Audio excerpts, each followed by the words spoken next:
Com a virada do ano, uma das maiores expectativas mundiais é a posse de Donald Trump como novo presidente dos Estados Unidos.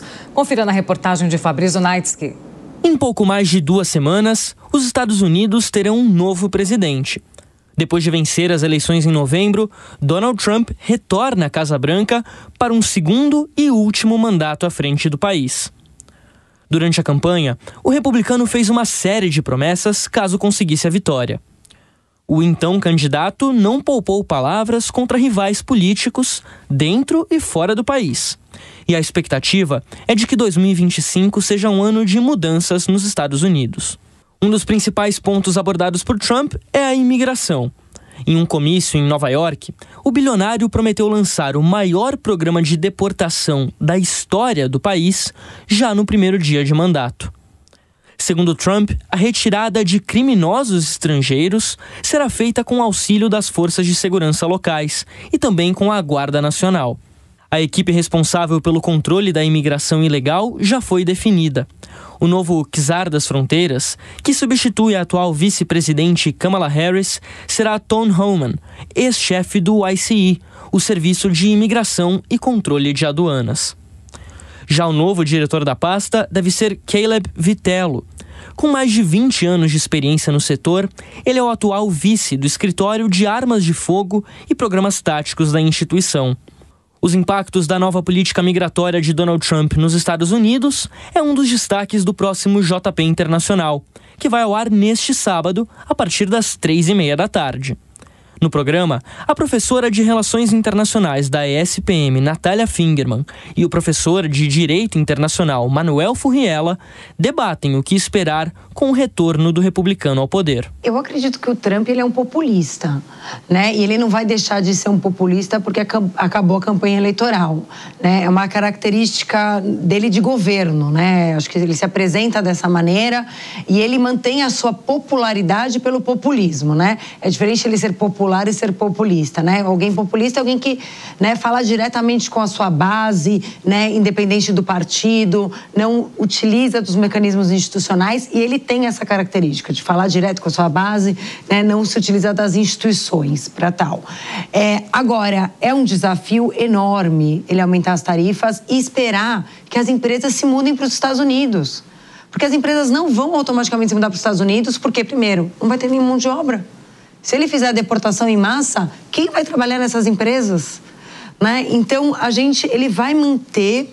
Agora, o resultado disso, economicamente, para o governo, vai ser complicado. Né? Não sei se ele vai tentar aumentar a taxa de juros para conter a inflação. Não sei. Ou se ele vai falar, vamos aumentar 100%, mas é isso, negociar muitos acordos bilaterais com taxação diferente, mas ele mantém para o seu público, não, olha, nós aumentamos. Mas como é que não aumentou a inflação? Porque, na verdade, não aumentou. Né? Então, ele joga muito com as palavras e ele tem uma base forte que acredita nele, independente do que ele faz de fato. Não olha para o que ele faz, olha muito para o que ele fala.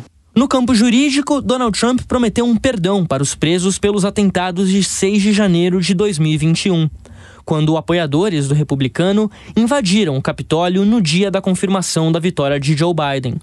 O presidente eleito confirmou a medida durante uma entrevista à imprensa americana e disse que irá analisar caso a caso. Ao todo, mais de 1.500 pessoas foram acusadas pela justiça, com mais de 600 presos. Mas Trump não garantiu que o perdão das penas será geral. Outro ponto de discussão é a guerra na Ucrânia. Aliado histórico de Vladimir Putin, Donald Trump fez várias críticas ao presidente ucraniano Volodymyr Zelensky durante a campanha eleitoral. O republicano se posicionou contrário ao envio de ajuda militar e financeiro para Kiev durante os mais de 2 anos de conflito e ameaçou cortar futuros pacotes para o país europeu. Apesar de ter se reunido com Zelensky em 2024, a postura de Trump é considerada mais pró-Rússia. O futuro presidente americano prometeu acabar com a guerra em 24 horas, o que gerou preocupação entre os ucranianos.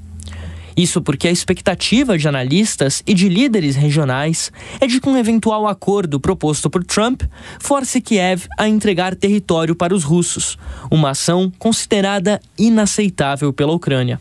Se as propostas de Donald Trump serão cumpridas à risca ou não, isso só será descoberto a partir de 20 de janeiro. Até lá, as movimentações sobre o futuro da Casa Branca nos próximos 4 anos devem seguir provocando ansiedade ao redor do mundo. Deise Ciocari comenta esse assunto também, nossos assuntos internacionais. Deise, o que Donald Trump, na sua avaliação, deve fazer de diferente nesse segundo mandato? Ele deve repetir os mesmos aliados, trocar a equipe, trazer pessoas novas, mudar um pouco o discurso, o tom da fala? Paula, bom dia aos amigos da Jovem Pan. Tem algumas coisas que ele vai fazer diferente, sim. Esse segundo mandato do Donald Trump, ele deve ser muito mais ideológico do que técnico, né? Em vista do que aconteceu no primeiro mandato dele, né? Então, a gente vai ter algumas incertezas sobre estabilidade global, considerando essa propensão dele de adotar essas estratégias de confronto e imprevisibilidade. Isso deve vir mais acentuado nesse segundo mandato. Domesticamente, o Trump tem emitido sinais de uma possível retração regulatória e de novos cortes de impostos. Isso vai favorecer setores empresariais e vai desafiar políticas ambientais e progressistas. No campo externo, Paula, a diplomacia deve voltar a priorizar acordos bilaterais e pressões unilaterais. Essa mudança de governo dele também vai trazer implicações culturais, como a gente tem visto, assim, ele tem dado alguns poucos sinais, mas vai reacender divisões identitárias e debates sobre valores democráticos. Então vai ser um segundo mandato bem diferente do primeiro, com um viés ideológico muito maior e uma polarização muito mais acirrada, Paula.